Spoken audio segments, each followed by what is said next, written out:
Dear students of Jhikorgasa Women College, especially HSC second year, that means who are now taking preparation for the HSC exam. Students,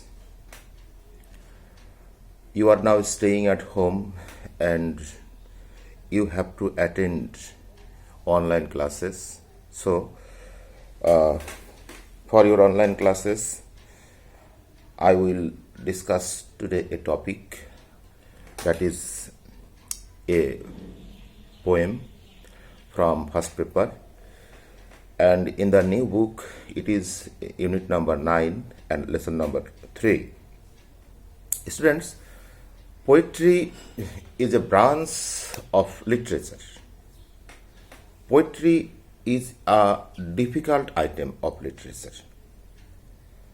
And English poetry, especially English poetry, is not an easy item for you. You are acquainted with Bengali poems, but not directly acquainted with English poems. So, at the HSC level, you are to read, that means you have to read English poems. And what is the necessity of reading this poem? That means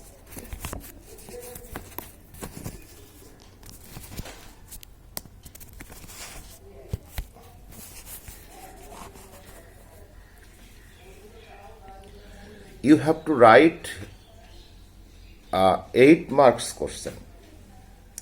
You have to answer a 8 marks question, and that is theme, writing theme. You have to write the theme of poem. Students, theme writing is a new item. That means you are not acquainted with it beforehand. So, just a minute.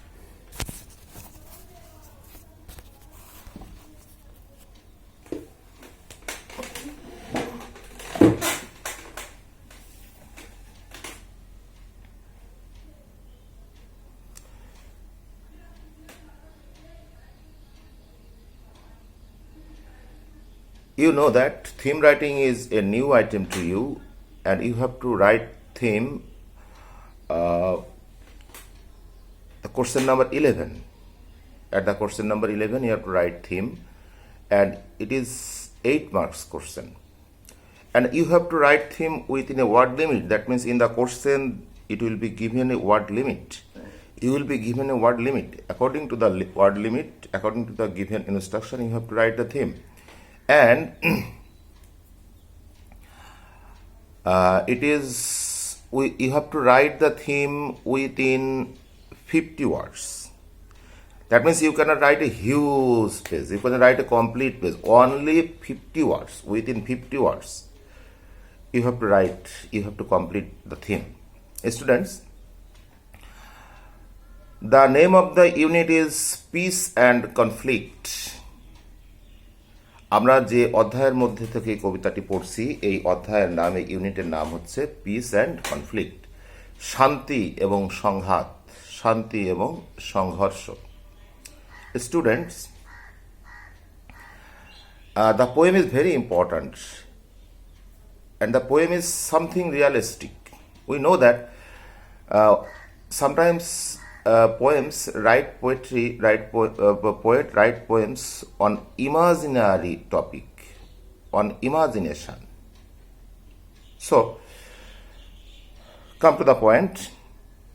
Cruelties of conflict. The name of the lesson is Cruelties of Conflict. দ্বন্দ্ব সংঘাতের নিষ্ঠুরতা. We know that the word cruel অর্থ নিষ্ঠুর. It's an adjective, and cruelty, নিষ্ঠুরতা, এটা noun. Cruelties of conflict, দ্বন্দ্ব সংঘাতের নিষ্ঠুরতা, অর্থাৎ দ্বন্দ্ব সংঘাত, কনফ্লিক্ট বাড়তে যখন একটা চরম পর্যায়ে পৌঁছে যায়, মারাত্মক পর্যায়ে পৌঁছে যায়, যেখান থেকে আর ফিরে আসা যায় না, যেখান থেকে মানুষ একটা চরম পরিণতির দিকে পৌঁছে যায়, সেটাকে আমরা বলি ক্রুয়েলটিজ অফ কনফ্লিক্ট। যখন মানুষ মানবতা ভুলে যায়, মানুষের প্রতি সহমর্মিতা ভুলে যায়, ভ্রাতৃত্ববোধ ভুলে যায়, একে অপরের প্রতি সহমর্মিতা যখন আর থাকে না, একে অপরকে আক্রমণ করতে পারে, মানুষ শারীরিকভাবে আক্রমণ করতে পারে, অস্ত্র হাতে নিয়ে আক্রমণ করতে পারে। অর্থাৎ দ্বন্দ্ব সংঘাতটা আগে একটা লিমিটেড পর্যায়ে ছিল, সেখান থেকে চলে গিয়েছে ক্রুয়েল লেভেলে চলে গিয়েছে। এই জন্য এটাকে বলা হচ্ছে ক্রুয়েলটিজ অফ কনফ্লিক্ট, দ্বন্দ্ব সংঘাতের নিষ্ঠুরতা। তো কারোর সাথে কারোর দ্বন্দ্ব সংঘাত চলছে, ছোটোখাটো বিষয় নিয়ে, মনোমালিন্য নিয়ে বা যে কোনো বিষয় নিয়ে একটু মতবিরোধের কারণে দ্বন্দ্ব সংঘাত চলে এসছে। কিন্তু এই দ্বন্দ্ব সংঘাতটি একটি পর্যায়ে গিয়ে চরম রূপ লাভ করে, চরম রূপ লাভ করে। অর্থাৎ সেটি আর স্বাভাবিক পর্যায়ে থাকে না, সেটি হিংস্রতম পর্যায়ে চলে যায়, অর্থাৎ যুদ্ধের রূপ নেয়। এই যুদ্ধটাই হচ্ছে দ্বন্দ্ব সংঘাতের ফাইনাল স্টেজ। দ্বন্দ্ব সংঘাত বাড়তে বাড়তে বাড়তে বাড়তে বাড়তে বাড়তে একটা পর্যায়ে গিয়ে যখন লিমিট ক্রস করে দেয়, তখন সেটা কি হয়? যুদ্ধে রূপান্তরিত হয়, ক্রুয়েলটিজ অফ কনফ্লিক্ট। তো আমরা বিশ্বের ইতিহাসে এই দ্বন্দ্ব সংঘাতের নিষ্ঠুরতম রূপ বিভিন্ন সময় যুগে যুগে কালে কালে দেখেছি, হয়তো ভবিষ্যতে হয়তো আরও দেখতে হবে। তো এখানে এই লেসন 3-তে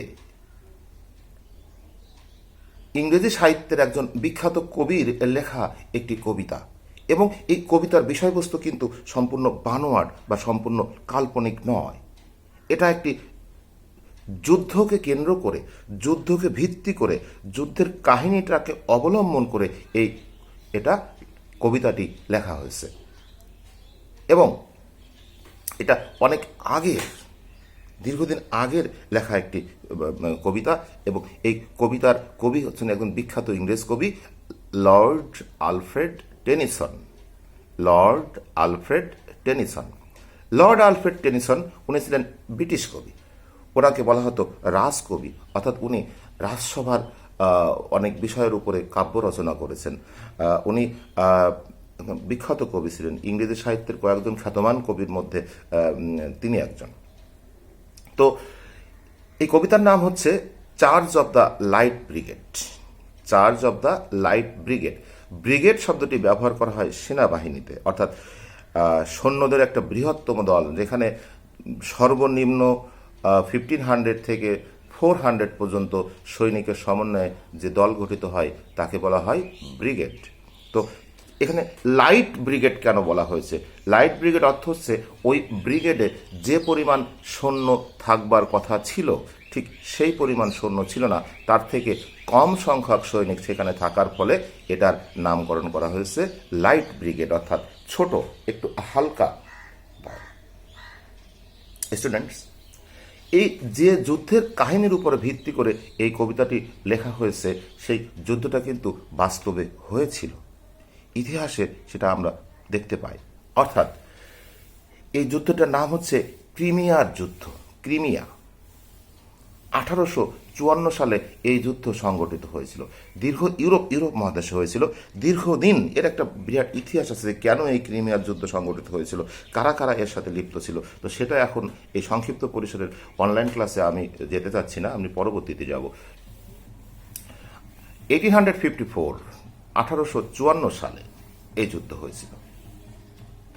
এই যুদ্ধে দীর্ঘস্থায়ী হয়েছিল এই যুদ্ধটি, দীর্ঘদিন চলেছে এই যুদ্ধটি, এবং এই যুদ্ধে হতাহতের পরিমাণ হয়েছে অনেক।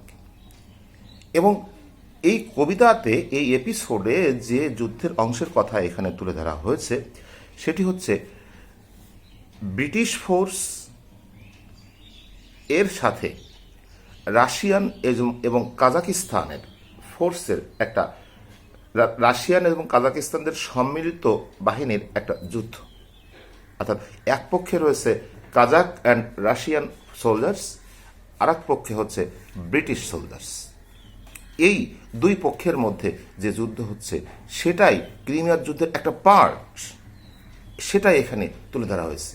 একদিনের একটা ঘটনাকে এখানে তুলে ধরা হয়েছে, একটা এপিসোড এখানে আমরা দেখতে পাচ্ছি।